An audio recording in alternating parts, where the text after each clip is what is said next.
नमस्कार दोस्तों, आपके अपने channel exam lecture with Govind में आप सभी का स्वागत है। और आज का हमारा टॉपिक है G7 देश के ऊपर। आज के इस वीडियो में हम जानेंगे कि G7 देश क्या है।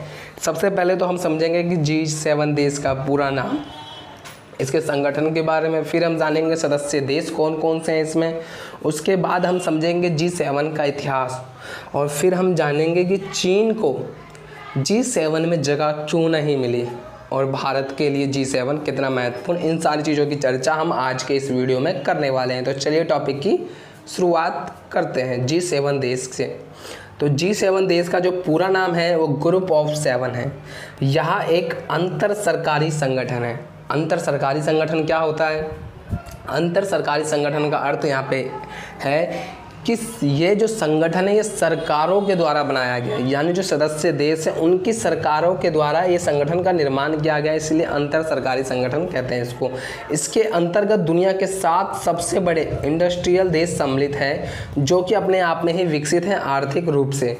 इसके अंतर्गत जो हैं 7 सबसे बड़े इंडस्ट्रियल देश सम्मिलित हैं, जो कि विकसित हैं अपने आप में ही आर्थिक रूप से।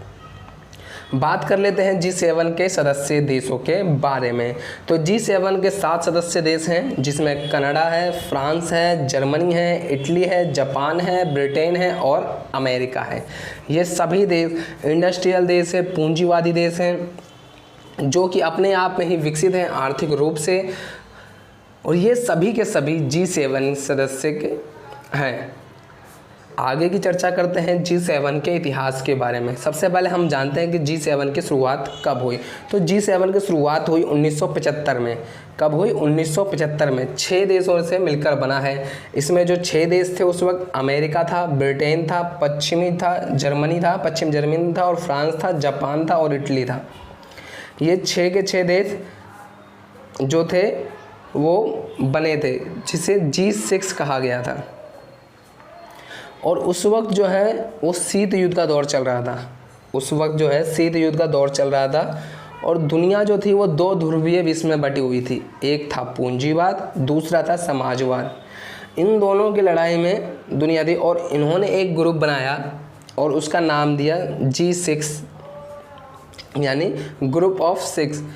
और इन्होंने उस ग्रुप के अंतर्गत बोला कि हम एक साथ बैठकर 6 देश अपने व्यापार के बारे में, अपनी पॉलिटिक्स, अपनी सुरक्षा के बारे में बात करेंगे, अपनी जितनी भी आर्थिक राजनीतिक जो भी चीज़ के बारे में है, समस्या है, उन सभी का बात करेंगे इसके अंतर्गत, इस ग्रुप के अंतर्गत। तो ये व्यवस्था यहाँ से चालू हुई 1975 से। 1975 में ही इसका पहला सम्मेलन हुआ। और उसके बाद 1 वर्ष के बाद ही जो है वो कनाडा भी इसके साथ आ गया, और 1991 में फिर सोवियत संघ का विघटन होता है। और जो आधा बटे हुआ ईस्ट और वेस्ट था जर्मनी, वो एक साथ मिलकर दोबारा पूरा हो गया। सोवियत संघ टूटने के 7वें साल यानी 1998 में रूस आकर इस ग्रुप में जुड़ गया, और इस तरह पहले G6, फिर G7 और फिर G8 हो गया। यानी 1975 में था वो G6 थे, 1976 में जो था वो G7 हुए, और 1998 में G8 हो गए। लेकिन रूस की कुछ गलतियों की वजह से रूस को फिर दोबारा बाहर कर दिया गया। रूस की क्या गलती थी? रूस ने क्रीमिया को यूक्रेन से छीनकर खुद में मिला लिया। यूक्रेन के अंतर्गत एक शहर है क्रीमिया, जो कि रूस ने हड़प लिया है, यानी उसको अपनी नीति का अनुसरण करवाया है। और इससे बाकी देश नाराज़ हो गए। G7 G8 के जो बाकी देश थे वो नाराज़ हो गए, और उन्होंने 2014 में रूस को निकाल बाहर कर दिया। यानी अब जो है फिर 2014 के बाद G7 देश हो गए ये। और उस साल रूस में ही इसका सम्मेलन होना था, जो सालाना सम्मेलन है वो रूस में ही होना था इस साल, और उसी वर्ष रूस को बाहर कर दिया गया। अब बात कर लेते हैं G7 देश के बारे में। तो G7 देश के मंत्री नौकरशाही आपसी हितों के मामले में चर्चा करने के लिए हर साल मिलते हैं।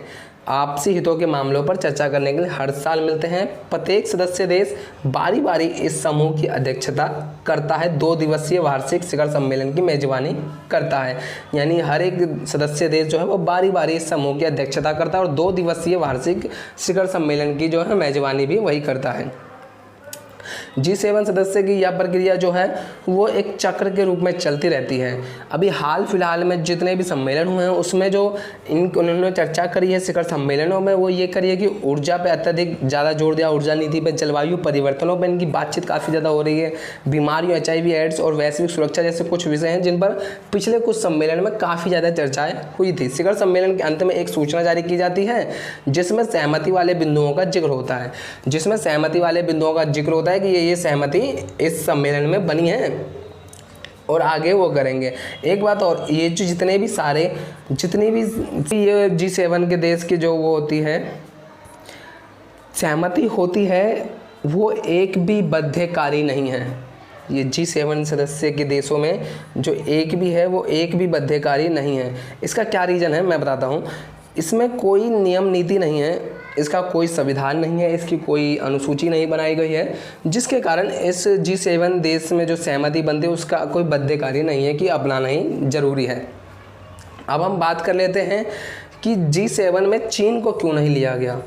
जबकि चीन तो दूसरी बड़ी अर्थव्यवस्था है, फिर भी इस समूह में का हिस्सा नहीं है। इसकी क्या वजह है? तो यह दुनिया की सबसे बड़ी आबादी रहती है। चीन में जो है वो दुनिया की सबसे बड़ी आबादी रहती है। जनसंख्या के मामले में जो चीन है पहले स्थान पे आता है और प्रति व्यक्ति आय की संपत्ति G7 समूह देश के मुकाबले बहुत कम है। और जो चीन की प्रति व्यक्ति आय है वो G7 के मुकाबले बहुत ही कम है, जिसके कारण यह विकासशील देश में आता है। और G7 जो है वो विकसित देशों की एक समूह है, जिसके कारण चीन को इसमें शामिल नहीं किया गया है।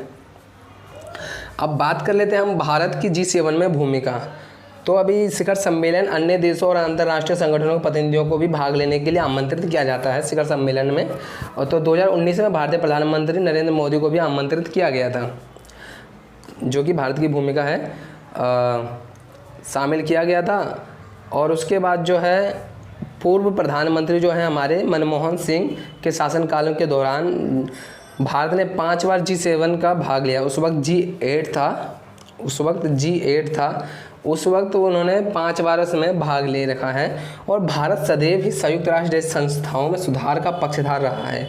ऐसा है में यदि भारत G7 समूह का हिस्सा बनता है तो उसे वैश्विक स्तर पर एक नई पहचान प्राप्त करने में मदद मिलेगी। अगर भारत G7 का हिस्सा बनता है तो एक नई पहचान इसे प्राप्त करने में सफल होगा। एक बात और, रूस को निकाले जाने के बाद डोनाल्ड ट्रंप ने अभी जो एक सम्मेलन हुआ था उसमें ये कहा था कि रूस को शामिल किया जाना चाहिए, क्योंकि वो एक विकसित देश है और ये पुरानी संस्था है और इसी कारण से रूस को शामिल किया जाना चाहिए। G7 देशों के अंतर्गत दोबारा G8 सदस्य बनाने चाहिए। तो आज की वीडियो यही थी हमारी G7 सदस्य देशों के बारे में, जो कि आज की वीडियो में हमने देखा G7 देश का सदस्य का इतिहास और जानकारी, सदस्य देशों की संख्या, सब कुछ। तो वीडियो कमेंट करें, साथ में चैनल पर नए हैं तो सब्सक्राइब भी जरूर करें और रिवीजन जरूर करते चलें। इसी के साथ धन्यवाद।